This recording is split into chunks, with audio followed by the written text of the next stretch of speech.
سوال ہے کہ زید نے اپنی گفتگو کے دوران کہا آج کل کوئی کام بغیر جھوٹ کے نہیں نکلتے، میں نے بھی جھوٹ کا سہارا لے لیا، اب اس میں برائی کیا کیا؟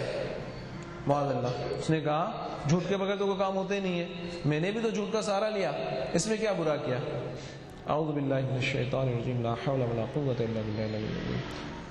حدیث پاک کا مفہوم ہے کہ جب بھی گدھے کے رینکنے کی یا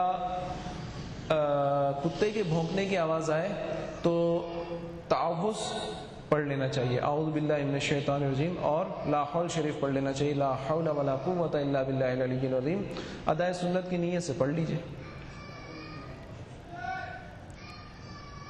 تو آج کل کوئی کام بغیر جھوٹ کے نہیں ہوتا، سائل نے مطلب کسی شخص نے کہا تو میں نے بھی جھوٹ کا سہارا لیا، تو اس میں کیا برا کیا؟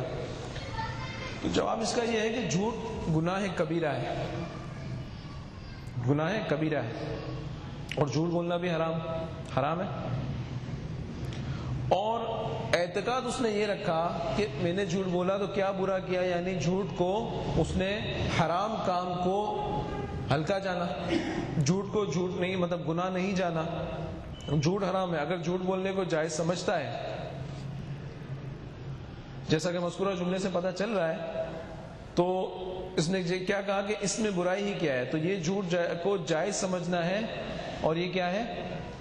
کفر ہے، ایسا کہنا کفر ہے۔ امام اہل سنت سے اسی طرح کا سوال کیا گیا تھا، فتاوی رضویہ جلد نمبر 15 میں اس مسئلہ موجود ہے۔ اعلیٰ حضرت فرماتے ہیں کہ صریح کلمہ کفر ہے، اس پر لازم ہے کہ تجدید اسلام کرے، دوبارہ کلمہ پڑھ کے مسلمان ہو، اور اگر عورت یعنی بیوی رکھتا ہے تو از سر نو اسلام لانے کے بعد اس سے تجدید نکاح بھی ضروری ہے، اور ساتھ ہی ساتھ کسی پیر کا مرید ہے تو اس کی بیعت بھی ٹوٹ گئی، اور اس کو اب دوبارہ بیعت کرنا لازم ہے۔